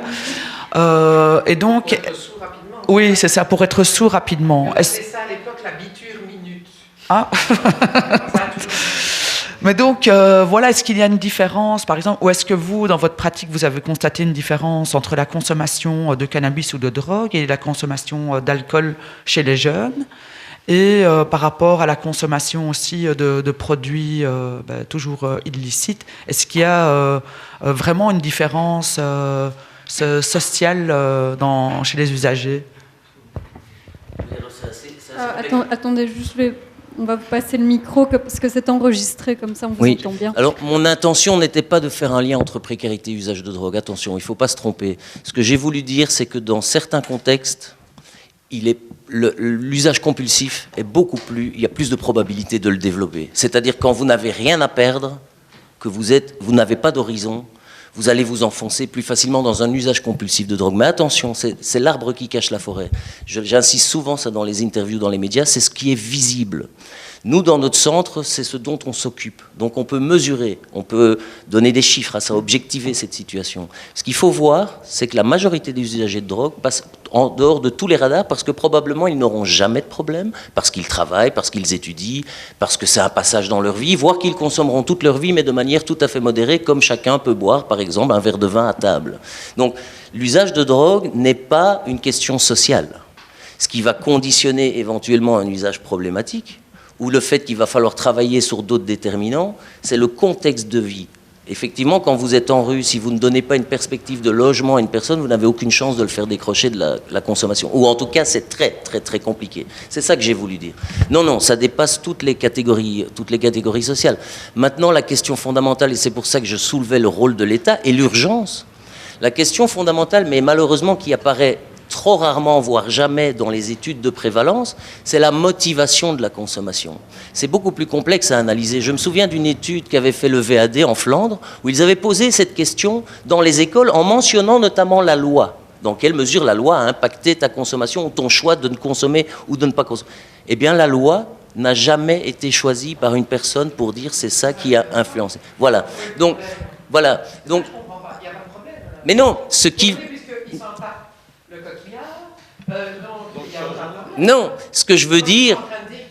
Non, ce qu'on veut dire par là, c'est que peu importe le modèle de gestion des drogues, ce n'est pas ça qui va créer plus de consommateurs ou moins de consommateurs. Par contre, modifier la loi ou l'approche va totalement permettre de mieux maîtriser les modes de consommation. Et on en vient à votre deuxième partie de question. On en vient à votre deuxième question. Non, mais parlons de la loi. Parce que nous, c'est pas pourquoi on parle de la loi, parce qu'en fait, elle n'a pas d'effet. Et donc, elle est là... Mais elle existe. Elle a des effets délétères. Attendez, mais elle embête la santé publique. S'il vous plaît, donc pas tout le monde c'est ça, le en même temps. Elle embête la santé publique. Elle crée... Je ne m'occuperai pas de ça puisqu'il y a une loi. Donc il n'a pas besoin de faire ce qu'il faut. Elle a des effets pervers sur la santé et sur la prise en charge des phénomènes de consommation jusqu'à la toxicomanie. Si, parce que nos publics, par exemple, qui sont des consommateurs compulsifs, ont tous des parcours judiciaires qui viennent alourdir leur parcours thérapeutique. On a, par exemple, des personnes qu'on arrive à raccrocher, qui sont rentrées en cure et qui sont rattrapées, par exemple, par un billet d'écrou qui est relatif à une circonstance aggravante liée à de la consommation qui date parfois de plusieurs années auparavant. C'est ça que ça impacte. Donc la loi est fondamentale. J'en ai parlé tout à l'heure, la loi a changé pour permettre justement d'avoir une autre perception, une autre application de la loi. Et l'autre deuxième question, c'était les comportements ? Oui, par rapport, quelle était l'évolution des usages ? Aux jeunes qui consomment par exemple du cannabis et ceux qui consomment de l'alcool, ou est-ce qu'il y a une différence dans la manière de consommer l'une ou l'autre substance ? Nous, on n'est pas en relation puisqu'on s'occupe d'adultes avec des comportements compulsifs. Donc la moyenne d'âge chez nous, c'est 40 ans. Donc les jeunes, ce n'est pas notre public. Maintenant, il suffit de questionner les jeunes ou de fréquenter les milieux des jeunes pour voir quels sont les comportements. Encore une fois, il faut le mettre dans les éléments de contexte et aussi de valeur. Moi, par exemple, malheureusement, je ne suis pas très étonné du succès de la cocaïne dans une société individualiste, productiviste de productivité, par exemple. C'est une drogue productiviste. Donc, il faut toujours analyser un phénomène dans un ensemble de facteurs. On ne peut pas l'isoler. Il ne faut jamais isoler la question des drogues d'autre chose. Ça fait partie d'une société. Pour ça que c'est fondamentalement une question de société. Donc, très clairement, on voit qu'il y a du consumérisme chez les jeunes, c'est-à-dire un plaisir à tout prix, très rapide, efficace, et on s'oriente vers des produits qui, par exemple, vont permettre complètement d'oublier ses soucis de la semaine et d'être productif au travail le lundi, par exemple. Donc, des produits qui ne s'inscrivent pas dans une récupération ou qui ont un effet assez immédiat et court, en fait, en quelque sorte. Donc, voilà, c'est à étudier. Donc, sur la consommation de cannabis, on voit qu'il y a pas mal de jeunes qui fument du cannabis parce qu'ils ne consommeront pas d'alcool, ils font le choix de ne pas consommer d'alcool. Donc, voilà, chaque individu aussi est différent. Mais donc, c'est vraiment une question qu'il faut aborder sous un angle scientifique, d'études épidémiologiques et de mesurer ça dans le temps. Et ça, pour vous dire l'impact de la loi, c'est que moi, je ne vois pas très bien, dans un contexte d'interdit, comment il est possible d'étudier une question dans la mesure où personne revendiquer sa consommation, c'est s'incriminer au regard de la loi. Dans un tel contexte, jamais. Vous êtes dans le déni permanent, c'est-à-dire jamais vous allez dévoiler, sans un climat de confiance absolue, votre consommation. Donc pour moi, les études ne valent pas grand-chose parce qu'elles ne mesurent rien sur le long terme. Bon, donc un grand merci. Alors, je ne vais pas laisser ici la possibilité de réagir à nouveau sur ce sujet parce que j'aimerais qu'on change un peu de thématique. Donc, on a beaucoup abordé ici la question de la consommation, de la prévention. Mais il y a une thématique sur laquelle on n'a pas encore vraiment débattu. c'est celle de la régulation en fait de l'État. Donc pour lequel en fait on sait que la décriminalisation des comportements liés à la consommation est indispensable, mais selon nous elle n'est pas suffisante. Et donc, donc elle n'est pas suffisante parce qu'elle ne va pas résoudre en fait la question du trafic qui se développe en raison de l'interdiction de la consommation et de la violence qui est engendrée par ce trafic. Alors, comment vos partis envisagent donc de répondre à cette question qui est plutôt ici liée à la régulation de la production et de la vente de la drogue? Alors, je vais laisser ici Marie-Christine Marguem réagir. Écoutez, j'ai déjà dit tout à l'heure, j'ai déjà abordé cette question. J'estime que, et c'est mon point de vue personnel, puisque au MR, nous n'avons pas encore finalisé la position commune, l'État, puissance publique, se préoccupe de santé. Alors j'ai bien entendu le discours tout à l'heure, j'en ai bien perçu les ressorts. Ça vaudrait tout un débat d'ailleurs, mais on passe à un autre débat. Et j'estime que donc la puissance publique n'a pas ni à produire, ni à commercialiser sous le label santé publique des substances stupéfiantes. D'ailleurs, l'État ne commercialise pas tout ce qui est médicaments. L'État ne commercialise pas, il le fiscalise, tout ce qui est alcool et autres. C'est pas le rôle de l'État. L'État doit simplement faire en sorte que, par toute son organisation, il y ait suffisamment et de prévention et de thérapie pour tout ce qui existe. Alors, si on ne parle que des addictions, eh bien, tout le volet, toutes les nuances d'addiction sont multiples, médicamenteuses, à l'alcool, aux substances stupéfiantes. Et donc, c'est là, à mon avis, que nous devons porter le fer, parce qu'il manque une vision tout à fait pragmatique de ce que nous devons faire en termes de prévention au niveau santé publique et en termes de thérapie pour toutes les personnes qui sont atteintes d'addiction et qui en sont profondément malheureuses. Hein. C'est-à-dire que, allez, je voyais encore un pauvre gars tout à l'heure en arrivant en voiture, on voit, il est mal habillé, il n'est pas lavé, etc. Il avance en trottinant et il a sa bouteille de Johnny Walker. Donc, si ça tombe, il se drogue aussi par-dessus, parce qu'il y a en général un mélange aussi. Donc, c'est triste. C'est triste de voir ça, vraiment. Et on se demande, et franchement, on a envie de faire quelque chose et on a envie d'essayer de trouver un chemin qui lui permettra de recouvrer un minimum de dignité et de plaisir de vivre. C'est ça dont on doit se préoccuper aujourd'hui, je pense. Mais, donc, je vous demande simplement de compléter votre réponse avant de passer la parole sur... alors, comment l'État peut répondre à la problématique de la violence liée au trafic? Alors là, ça oui, donc c'était pas tout à fait votre question, mais la précision est importante. Ouais. La précision est importante. Donc moi, je voyais le volet victime. Donc maintenant, parlons des trafiquants. Nous avons à plusieurs reprises en commission justice, et mes collègues ici présentes l'ont vécu, nous avons eu des auditions extraordinairement troublantes où des hauts magistrats, des policiers de haut niveau sont venus nous expliquer ce qu'il en était du dossier emblématique, mais qui, à la limite, permet de bien comprendre la situation, SKIS ici.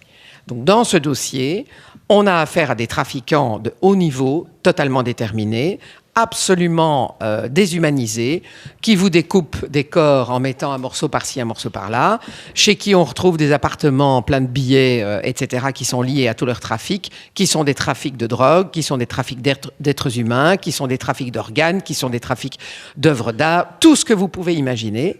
Et donc ça, c'est très très vaste, et il faut, enfin moi je le répète, et probablement que mes collègues seront d'accord, je trouve que, et ça fait 20 ans que je suis parlementaire et 36 ans que je suis avocate et que je fais pas mal de droit pénal, je trouve que l'heure de la justice a sonné. Nous devons absolument, à la prochaine législature, faire en sorte de renforcer, mais considérablement et sensiblement, les effectifs pour que l'organisation judiciaire et policière soit en mesure, quelque part, de lutter contre ce torrent qui nous tombe dessus, et qui nous tombe dessus parce que il est là depuis longtemps, hein.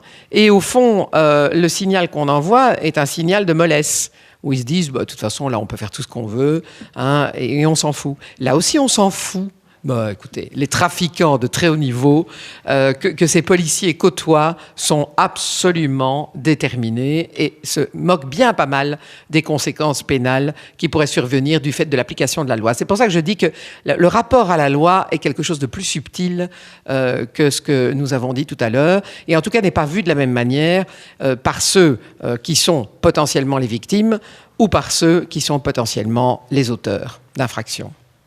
D'accord, merci. Donc vous pouvez passer la parole à Monsieur Nuino pour une réaction. Oui, donc je vais répondre en 2 axes encore, en essayant d'être structuré. Donc d'abord sur la question de la production, j'ai répondu tout à l'heure sur le fait qu'on voulait qu'elle soit étatique et que la commercialisation ou la distribution soit également étatique. Alors là, j'ai un désaccord avec Marie-Christine Marguem, dans le sens où elle disait « ça n'est pas l'esprit de l'État ».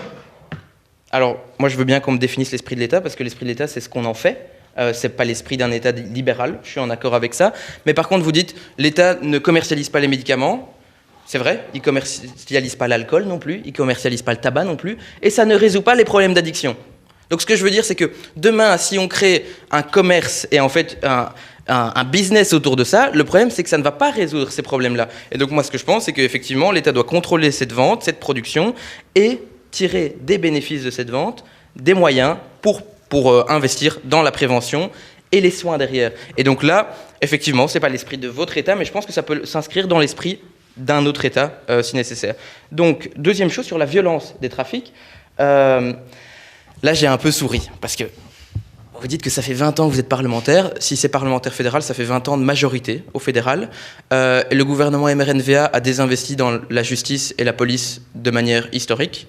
Et aujourd'hui, on nous dit, à 6 mois des élections, c'est le temps de la justice.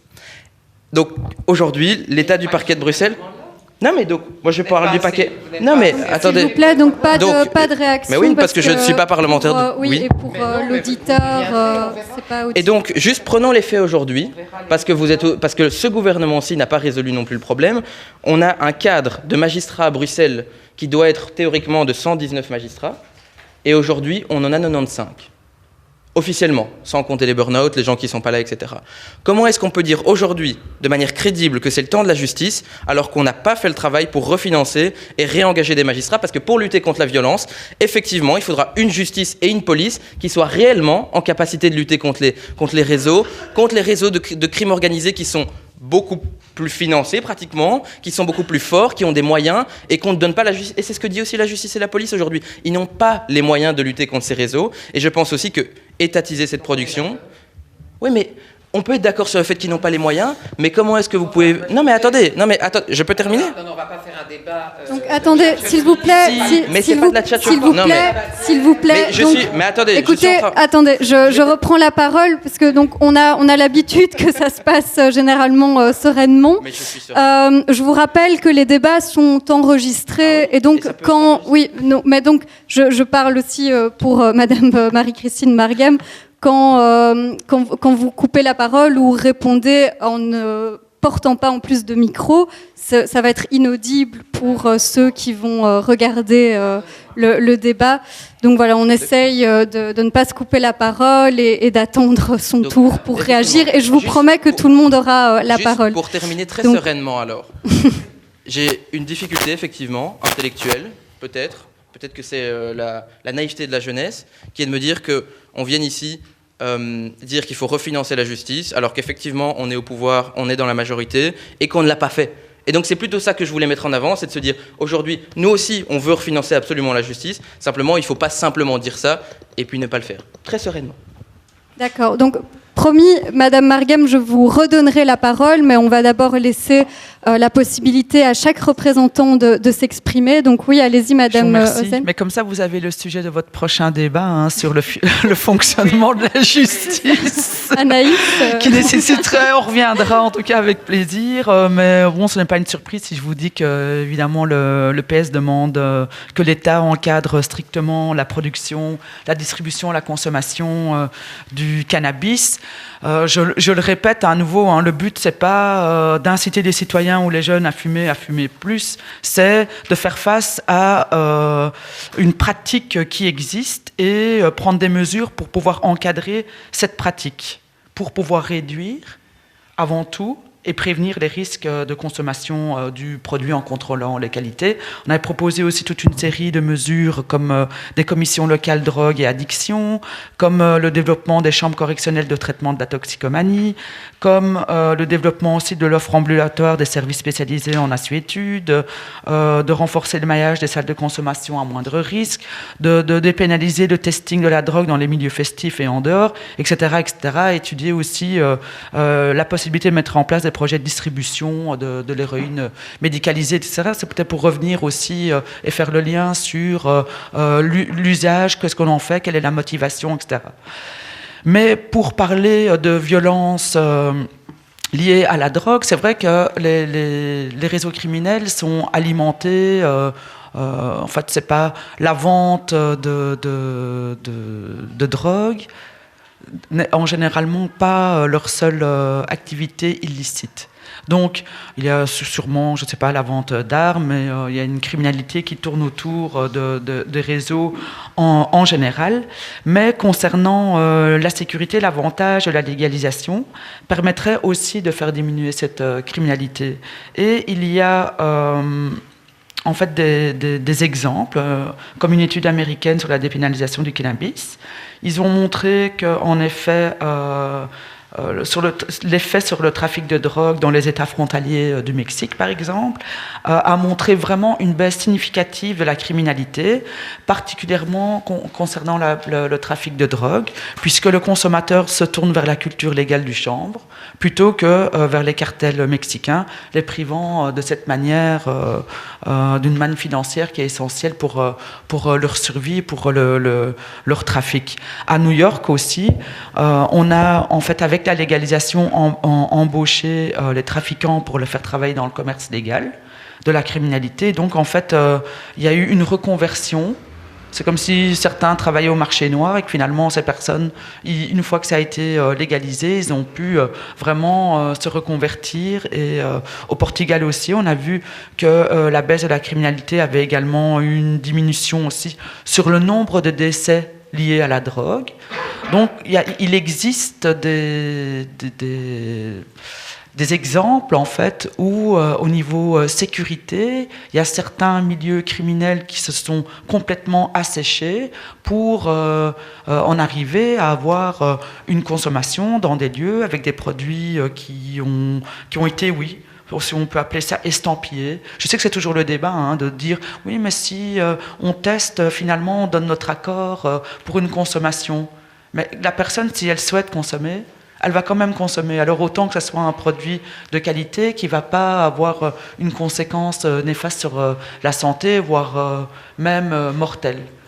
Voilà, donc je pense que, et par rapport à la justice, il y a énormément d'effectifs, oui, policiers, judiciaires, etc., qui doivent malheureusement traiter de la drogue. Je pense que si cette légalisation pouvait aboutir, tout ce personnel se consacrerait sur des tâches beaucoup plus importantes que sur des consommateurs de cannabis.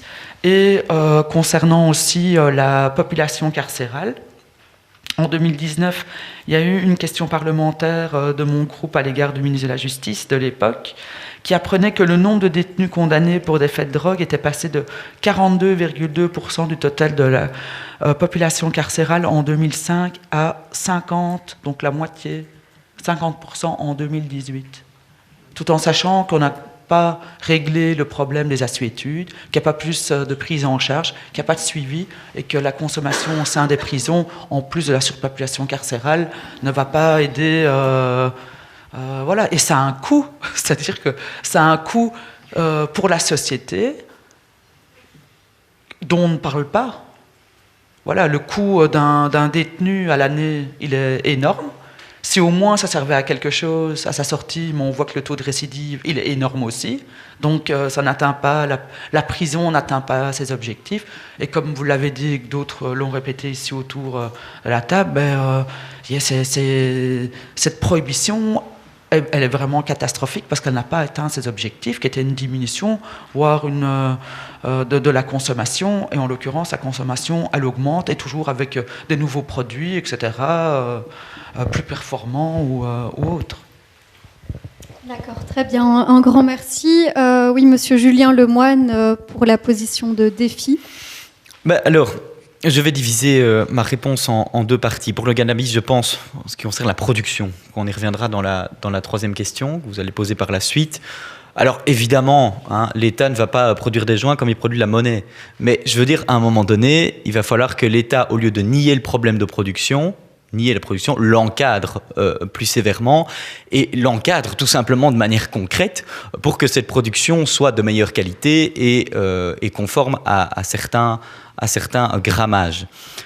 En ce qui concerne la violence et la lutte contre la violence liée à la drogue et au trafic de drogue, plus calmement sans doute, je rejoindrai quand même Ismaël dans ses considérations. Il faut éminemment renforcer la justice et la police, avec des moyens supplémentaires, mais également, ce n'est pas un problème qui est typiquement belge non plus. C'est un problème qui est mondial. Et donc, il va falloir, sur nos territoires européens, que l'on renforce la coopération qu'il existe entre les différents États européens et les douanes qui contrôlent le trafic de drogue au niveau international.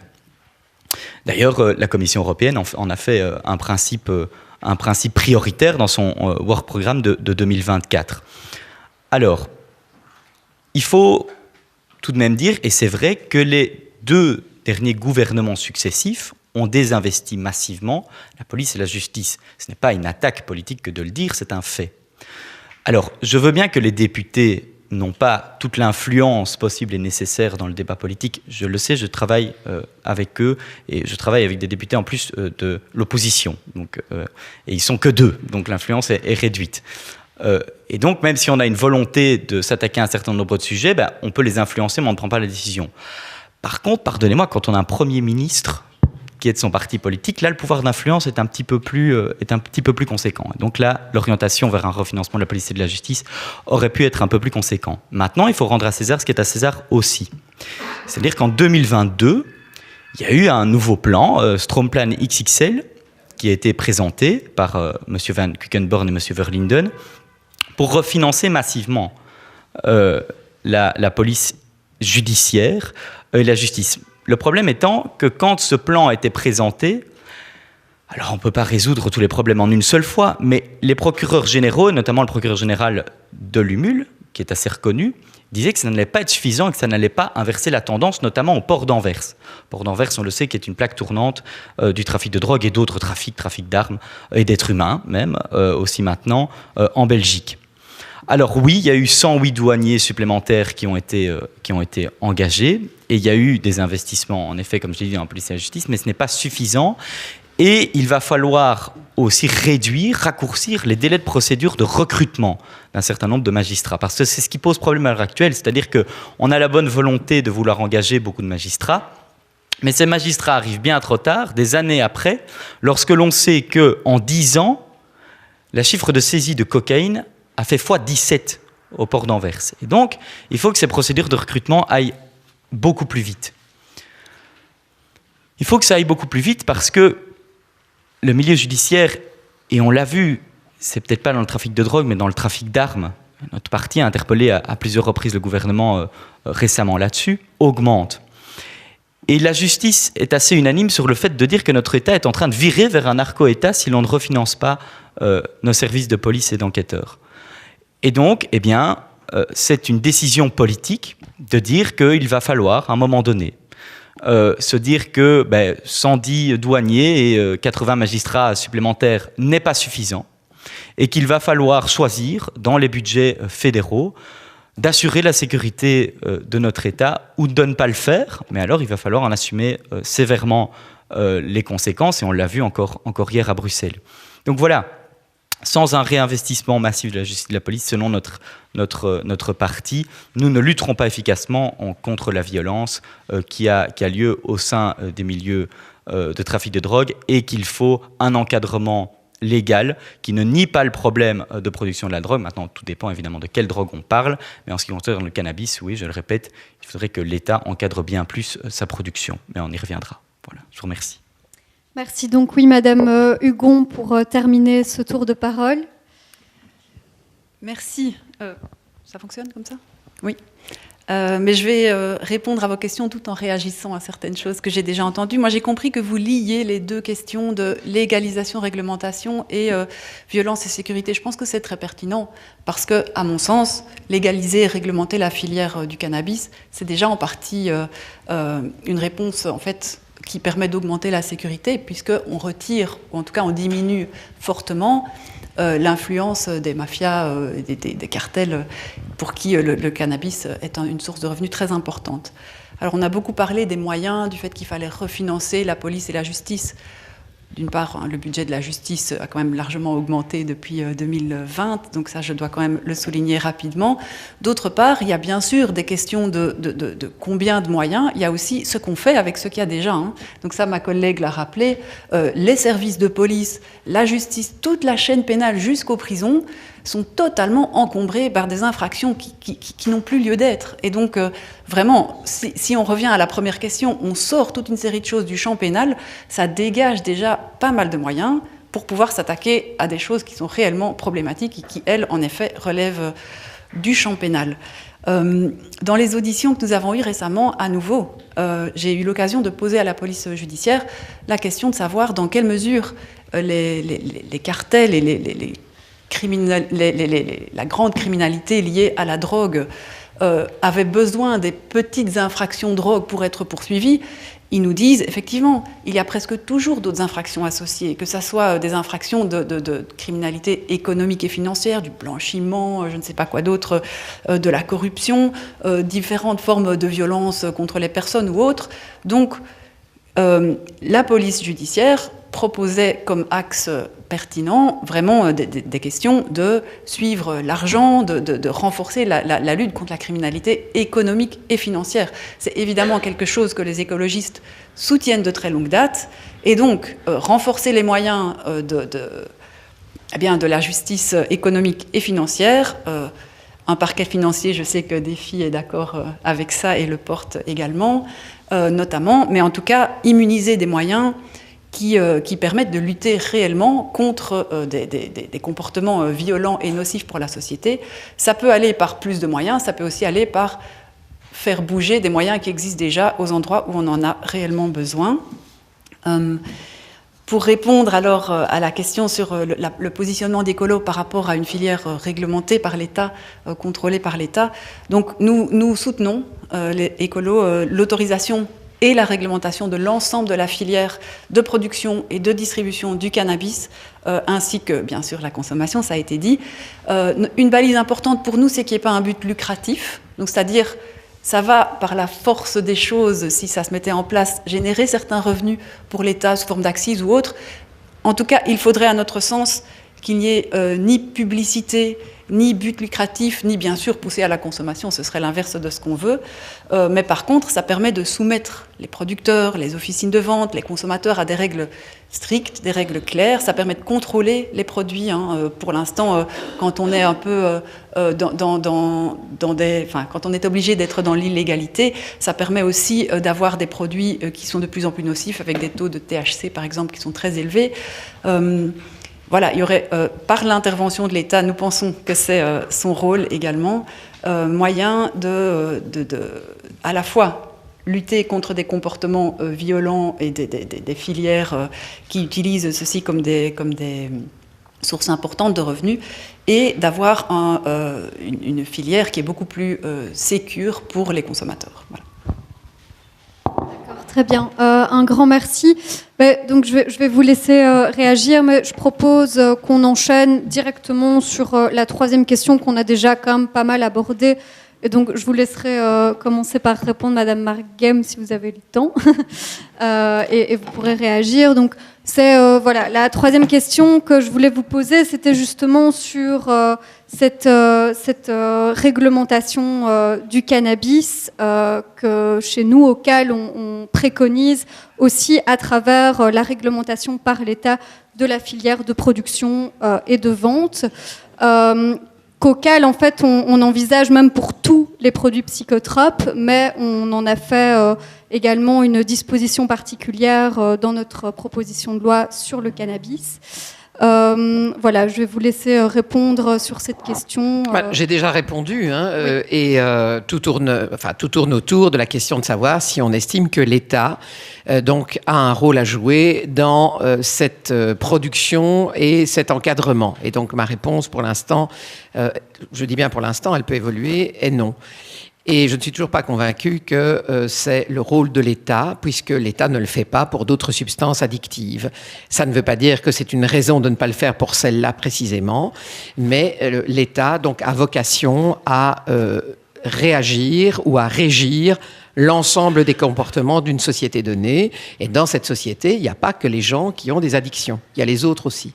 Et il y a d'autres aspects de santé qui doivent être encadrés. Alors, je ne relèverai pas la petite saillie de mon jeune collègue, qui est jeune, c'est une qualité, mais qui donc a moins d'expérience par rapport à tout cela. Et au fond, je rejoins, pour aller vite, ce que monsieur Lemoine, je crois que c'est votre nom, de Défi, a expliqué tout à l'heure, ainsi que mes collègues, à savoir qu'il y a des gouvernements qui ont, au long des années qui se sont écoulées, refinancé à certains moments parce qu'il y avait des problèmes. Et donc ce dont je parle, c'est plutôt quelque chose de structurel, et c'est lié à deux aspects fondamentaux qui ont été évacués alors qu'ils sont très importants. C'est la mesure de la charge de travail, c'est-à-dire que c'est la façon de comptabiliser au sein d'une juridiction ce qui est nécessaire en termes de personnel, magistrats, greffiers et autres, parce que ce qui se passe dans le Hainaut, c'est pas la même chose que ce qui se passe en termes de criminalité à Anvers. Et la deuxième chose, à Bruxelles, particulièrement, c'est le problème, évidemment, des deux grandes communautés linguistiques et les suites et les conséquences du règlement du fameux dossier qui a empoisonné pendant des dizaines d'années la vie politique belge, BHV, donc Bruxelles-Haute-Vilvoorde. Et donc, effectivement... Oui, mais c'est vrai, il faut en parler. Effectivement, à cause de ça, on n'est pas encore tout à fait capable d'organiser la répartition entre les chefs de corps à Bruxelles. Et nous avons donc un procureur général. Vous avez vu que le Conseil supérieur de la justice a fait quelque chose d'extraordinaire, puisque tous ses membres néerlandophones ont regimbé alors qu'il y avait deux candidats qui se présentaient avec un plan. Et c'est quand même pas très sympa pour les candidats, et c'est vraiment problématique pour la justice à Bruxelles. Bruxelles, c'est quand même aussi une plaque tournante, il faut le savoir. Et la deuxième chose, c'est qu'il n'y a toujours pas de procureur du roi qui soit désigné à Bruxelles pour les mêmes raisons. Et donc, je crois que tout ça doit être pris en compte dans une optique de prochain gouvernement qui s'attache particulièrement à ce que notre organisation judiciaire soit efficiente, avec le personnel nécessaire et les finances nécessaires pour être opérationnelle et efficace. D'accord, donc oui, madame... Juste deux secondes, je réagis 2 petites minutes, mais j'ai bien dit évidemment que le gouvernement actuel a réinvesti massivement. Oui, ça, mais je n'ai pas dit le contraire. Je le reconnais, mais je disais aussi... Voilà, oui, tout à fait, mais je disais aussi que ça n'a pas été assez rapide, que c'est venu trop tard, c'est jamais assez rapide, mais là ça n'a pas été rapide de manière prolongée, et que ce n'est évidemment pas suffisant, et qu'il va falloir aller beaucoup plus loin. Nous sommes d'accord. Et voilà. Et quand on voit le manque de magistrats qu'il y a au parquet de Bruxelles, le manque de magistrats qu'il y a d'ailleurs partout en Belgique, et voilà, et notre police qui est dans une difficulté considérable pour lutter contre ce genre de phénomène, voilà, il va falloir aller bien plus loin que ce qui a été fait à l'heure actuelle. Je vous le dis, c'est le prochain débat, c'est fonctionnement de la justice, des cadres, etc. Mais c'est vrai que j'étais aussi dans la majorité précédente, et il y a eu des coupes budgétaires structurelles de 20% dans la justice, et que même si on réinvestit aujourd'hui, ça ne sera jamais assez pour rattraper le retard. Voilà. Mais c'est pour, en termes d'honnêteté intellectuelle, je tenais à le préciser. Concernant votre question sur la réglementation, je l'ai dit évidemment, nous on préconise un encadrement par l'État, que ce soit pour la production, la distribution, la consommation, et qui passerait par la création de Cannabis Social Club, qui seraient des associations sans but lucratif qui seraient chargées de contrôler, d'en assurer la production, la distribution ou même des graines. Et donc, selon des règles qui seraient très strictes en ce qui concerne les quantités, la qualité du produit, l'âge du consommateur, les lieux de consommation, etc.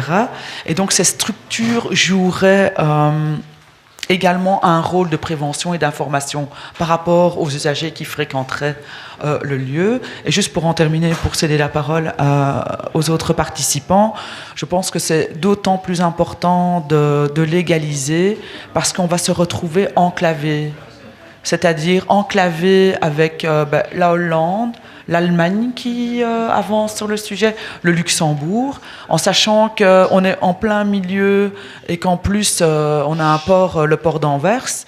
Vraiment, je rejoins aussi ce que monsieur a dit. Évidemment, on n'est plus c'est plus une question idéologique, quoi, de dire on est pour ou contre. Il faut vraiment avancer sur le sujet pour apporter une réponse concrète à cette problématique et cette consommation qui existe et on ne peut plus fermer les yeux en tant que responsable politique. On doit prendre nos responsabilités et pouvoir avancer sur le sujet. Voilà, je vous remercie. Merci beaucoup, Madame Hugon. Oui, en fait, j'ai déjà largement répondu parce que j'avais compris que comme on avait pris beaucoup de temps, voilà. Mais là, on avait encore un peu de temps. Donc, je pense que j'ai déjà bien exposé la position d'Écolo qui est en faveur, comme vous le dites, d'une autorisation, d'une réglementation de toute la filière de production et de distribution pour les raisons que j'ai déjà avancées. Mais donc, je veux vraiment rappeler que pour nous, il n'y a pas de but lucratif. Et il ne serait pas question, par exemple, de vendre aux mineurs ou de faire de la publicité pour que l'État bénéficie de revenus supplémentaires. Ça, c'est vraiment une balise tout à fait essentielle pour nous. Et je ne veux pas non plus revenir sur tout le débat sur le financement, parce que je pense qu'on n'en est plus là et ça pourrait effectivement faire l'objet de tout un débat. Merci. Voilà, très rapidement, je crois que j'ai aussi répondu tout au long de l'échange à cette question. Donc, production, distribution et consommation légalisée et production et distribution étatique et dépénalisation de la consommation de toutes les autres drogues. Donc ici, pour répondre précisément à la question, on n'est pas pour une légalisation de la production et de la distribution des autres drogues que le cannabis, en tout cas pas pour l'instant. Et voilà, j'irai pas plus loin effectivement sur ce débat, j'ai déjà tout dit. Merci beaucoup. Monsieur Julien Lemoine.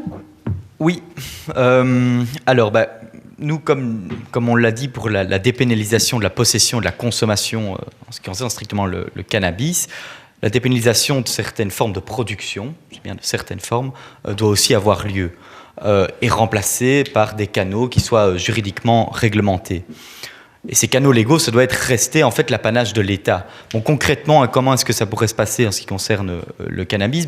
Pour la production domestique, dans le cadre d'un usage strictement personnel, tout résident belge majeur pourrait cultiver en quantité limitée le cannabis pour sa propre consommation.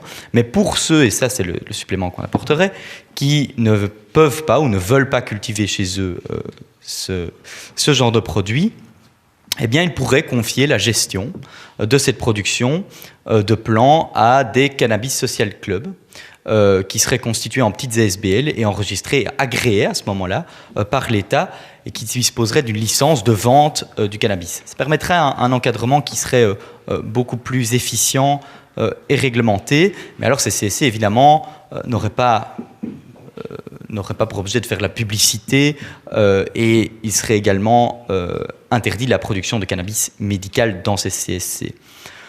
On préconise aussi une autorité de surveillance, c'est-à-dire que l'autorisation d'ouvrir ces centres de CSC soit agrémentée par l'État.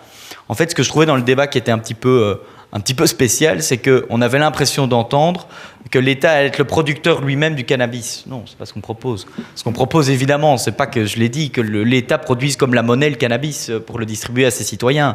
C'est de dire que l'État intervient dans l'agrément et dans le contrôle de ceux qui produisent ce cannabis. Et en parallèle, il faut évidemment une évaluation de cette politique. Parce que ce qui manque à l'heure actuelle, comme le disait monsieur, c'est une évaluation de l'efficience de notre politique. Ici, elle est égale à 0. Et donc, si on change la politique, il faut qu'elle soit évaluée de manière récurrente par des scientifiques indépendants, et ça, c'est indispensable. Alors ça, pour le cannabis, c'est loin d'être la panacée, parce qu'on sait que la drogue, c'est beaucoup plus généraliste et beaucoup plus volumineux que le simple cannabis, mais ça peut être un début de l'immersion de l'État dans ces phénomènes, dans cette production et dans cet encadrement. Voilà. Très bien, un grand merci. Alors avant de clôturer le débat, et donc si vous devez y aller, surtout n'hésitez pas, je me tourne quand même encore une fois vers le public pour savoir s'il y a eu l'une ou l'autre question, réaction par rapport aux deux questions qui ont été posées. Oui ? J'aimerais quand même rappeler de façon très explicite aussi que cette question de la décriminalisation des usagers de drogue est portée officiellement par les 3 fédérations spécialisées en Belgique, donc en Wallonie, à Bruxelles et en Flandre. Et donc c'est vraiment une demande qui a été portée auprès de tous les groupes politiques depuis de nombreuses années par donc les spécialistes de la santé, des médecins, des éducateurs, les gens qui travaillent au jour le jour ces questions. Et donc il est important pour nous que ce point soit vraiment explicitement dans vos programmes politiques. Donc nous, on ira bien lire les programmes. Certains sont sortis, peut-être pas encore tous, je ne suis pas à jour à ce niveau-là. Donc moi, je vous demande vraiment que la décriminalisation des usagers de drogue, la dépénalisation, et nous proposons d'ailleurs à ce sujet une proposition très spécifique de comment ça pourrait se mettre en place, qu'il y a beaucoup de façons aussi d'organiser la dépénalisation, et nous souhaitons que ça s'organise sans sanction pour les usagers. Et voilà, également pour la réglementation du marché du cannabis, nous espérons aussi que ce sera explicitement inscrit dans vos programmes politiques. Et alors, pour terminer, rappeler que si nous sommes tous d'accord sur la nécessité de refinancer le côté de la sécurité, étant donné la montée en puissance des réseaux criminels, il faut aussi avoir le courage de dire que tant qu'on reste dans ce cercle vicieux de la prohibition, c'est aussi ce qui fait la force des réseaux criminels. C'est-à-dire que même si on renforce la police judiciaire, même quand ils sont extrêmement efficaces, on a vu avec l'opération SkyECC, il y a 2-3 ans, ils ont arrêté des centaines de criminels, des tonnes et des tonnes de drogues ont été saisies, mais quel est l'impact sur la circulation des drogues en Belgique? Il est quasi nul, donc ça n'a changé rien au phénomène des drogues en Belgique. Ce qui veut dire que ce n'est pas ça, ce n'est jamais ça qui va nous aider à gérer le phénomène des drogues. Donc c'est bien vers la santé et le social qu'il faut travailler et investir des budgets, parce que j'entends aussi beaucoup depuis plusieurs années, on réinvestit, il faut refinancer sur les questions de drogue la justice, la police judiciaire, les douanes. J'entends parler de centaines de millions d'euros qui sont annoncés, je n'entends personne annoncer ces sommes-là pour le secteur de la santé, pour le secteur social, pour la prévention.